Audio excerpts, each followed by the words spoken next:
Bapak Ibu, para kadang kinasih, simbah-simbah lan adik-adik, para rama suster bruder berkah dalem Gusti, sugeng rawuh wonten ing PDSK channel menika. Kados pundi kabar panjenengan? Mugi-mugi bagas kasarasan kesehatan kawilujengan tansah mengku kula panjenengan sami anggenipun kelampai gesang ing dinten menika, lan mugi-mugi lumantar panglimbang basa Jawi waosan Injil kula panjenengan sansaya saged gayuh iman kapitadosan ingkang leres lan mantep. Langkung-langkung anggenipun kula panjenengan wantun martobat wangsul malih mlebet wonten ing daleming Allah dados warganing Allah. Waosan Injil dinten menika paring pitedah dumateng kula panjenengan sami kados pundi Gusti Yesus paring gegambaran bilih Allah menika kados Rama, Bapak kepala keluarga ingkang ngersakake sedaya warganing brayat manunggal nyawiji wonten ing griya. Ora usah lunga-lunga, ora usah nyuwun sewu minggat merga ora cocok siji ro sijine, ananging Allah ngersakake supados sedaya menika wangsul malih dadi sak omah sak keluarga. Menika gegambaran Allah sing penuh welas asih, Allah sing tansah nampi warganipun putra-putrane sing salah sing dosa, boten diungkit-ungkit dosane, boten diungkit-ungkit salahe, ning yen purun wangsul bakal ditampa kanthi penuh kabungahan. Welas asih dalem Allah menika ingkang jalari kula panjenengan lajeng wantun wangsul, ora wedi mengko nek diseneni utawa diseblaki utawa diuneni. Biasane awake dhewe dadi wong tuwa kadangkala mara tangan utawa mara tutuk yen anak-anak do salah utawa anak-anak ora manut karo karepe awake dhewe jejering wong tuwa. Menika jaman rumiyin, jaman saiki malah kosok wangsule. Mbuh salah mbuh ora, kadangkala wong tuwa ya wis bingung kepriye carane nuntun anak-anak. Dikandani sak tembung le bales pirang-pirang tembung. Kadangkala anak-anak menika ya kurang empan papan, kurang doga prayoga, kurang angon mangsa saengga sok-sok yen dikandani ora trima. Rumangsane sing dilakoni, sing ditindakake kuwi wis bener. Padahal mo merga gegeki karepe dhewe, pengen bebas, pengen ora dikekang, pengen up to date kaya wong sak jamane. Nah menika kadangkala sing jalari lajeng urip wonten ing brayat boten saged penuh welas asih tresna tinresnan. Gusti Yesus nepungake Allah ingkang estu ngrengkuh sinten kemawon warganing brayat, ya sing bener ya sing luput, ya sing manut ya sing ndugal.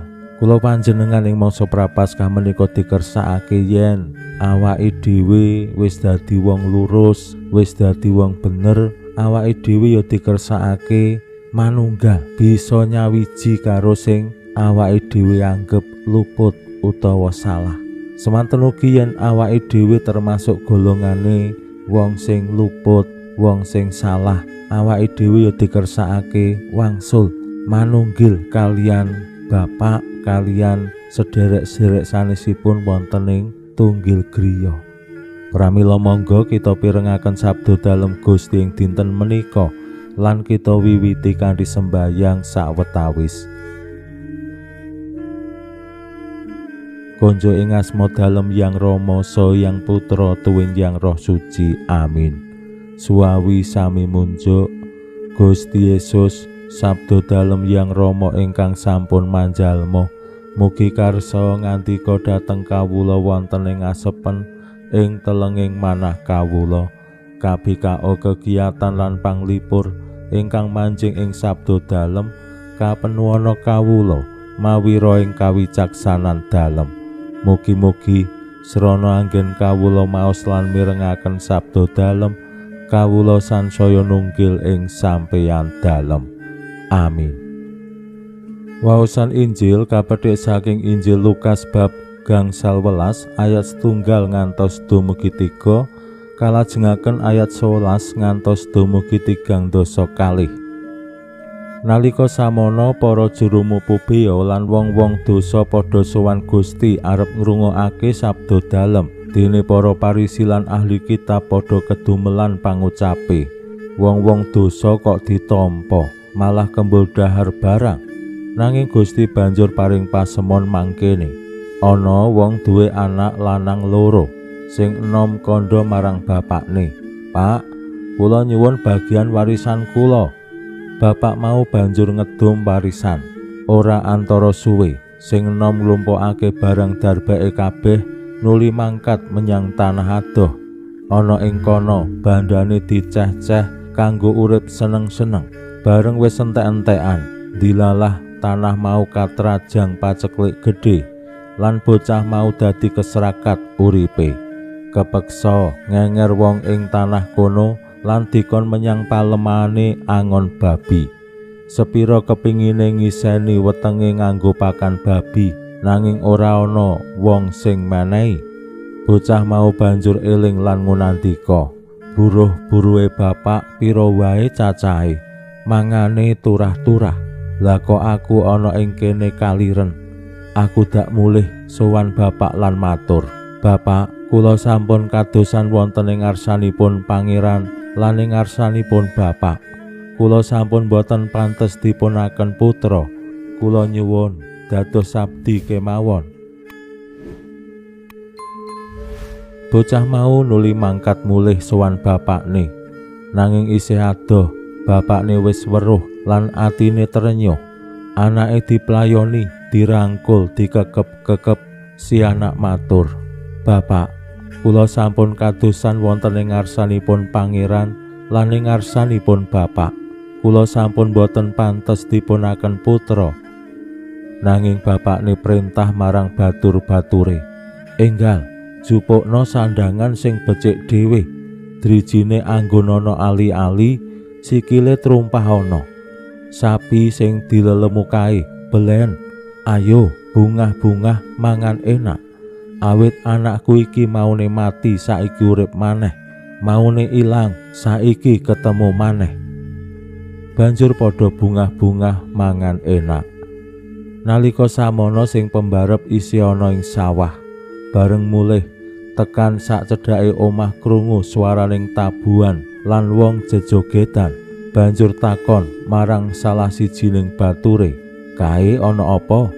Wangsulane, 'Ingkang rayi wangsul, lan ingkang bapak dawuh mragat lembu ingkang dipun lelemo awit kepanggih wilujeng.'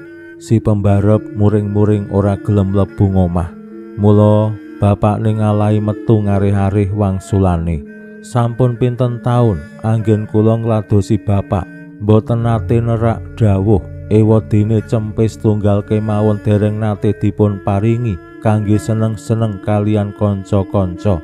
Sareng piyambakipun ingkang abul-abul bondo kangge seneng-seneng kalian tiyang estriawon, malah dipun pragataken lembu ingkang dipun lelemo.' Bapakne mangsuli, 'Angger, kowe mono tansah dak sanding lan duwekku ya duwekmu. Rak ya wis sak mestine to kita seneng-seneng mangan enak. Awit adimu biyen mati saiki urip maneh, biyen ilang saiki ketemu maneh.' Makaten sabda dalem Gusti. Suwawi sami munjuk, Gusti kawula munjuk sembah nuwun karana sabda dalem. Sabda dalem dadosa obor ingkang madangi margining gesang kawula. Katuntuna kawula sageta sabda dalem menika numusi manah ngantos tansah ngrembaka kangge nggayuh gesang ing suwarga. Amin. Bapak Ibu para kadang kinasih simbah-simbah lan adik-adik, saben-saben maos cariyos bab Allah ingkang maha welas lumantar pasemon Bapak kagungan putra kalih sing enom lan sing sepuh utawi pembarep kalian wuragil. Menika estu dramatis awit yen wonten ing brayat menika wonten lelakon sing mekaten lan persis kalian Injil dinten menika tentu dados brayat sing boten gampil. Jejering tiang sepuh utawi bapak ngadepi putra kalih setunggale merosal, setunggale lempeng banget. Menika ya ora ketemu. Ning lumantar Injil dinten menika kula panjenengan katimbalan ing mangsa prapaskah menika kados pundi martobat ateges awake dhewe gelem mlebu ngomah sesarengan nunggil kalian Bapak injih Allah yang Rama nunggal saomah. Menika pamartobat sing sejati. Pancen kados ingkang wuragil awake dhewe mbok menawa ya nate dumawah ing dosa, lunga saka ngomah, mbuh ngabul-abul bondo, mbuh nguja hawa nepsu lan sak panunggalane. Ning kang wuragil menika purun wangsul lan temtu seneng-seneng mlebet ing griya. Kosok wangsulipun ingkang pembarep pancen tiange lurus lempeng, ora tau nerak dawuhing bapakne, ora tau seneng-seneng karo kanca kancane, pokok men uripe diabdekke untuk berbakti marang bapakne. Ning ing pungkasaning Injil kala wau ingkang pembarep muring-muring lan boten purun mlebet griya, ora gelem nunggil saomah karo sing dianggep dosa. Nah menika gegambaran tiang-tiang Parisi ahli-ahli kitab sing munafik. Mugi-mugi kula panjenengan sami ingkang estu ngraosaken welas asih dalem Gusti sansaya saged mujudaken kabegjaning gesang pasrawungan lan sesarengan mirungganipun wantun nampi tiang-tiang sing awake dhewe sawang salah utawi dosa.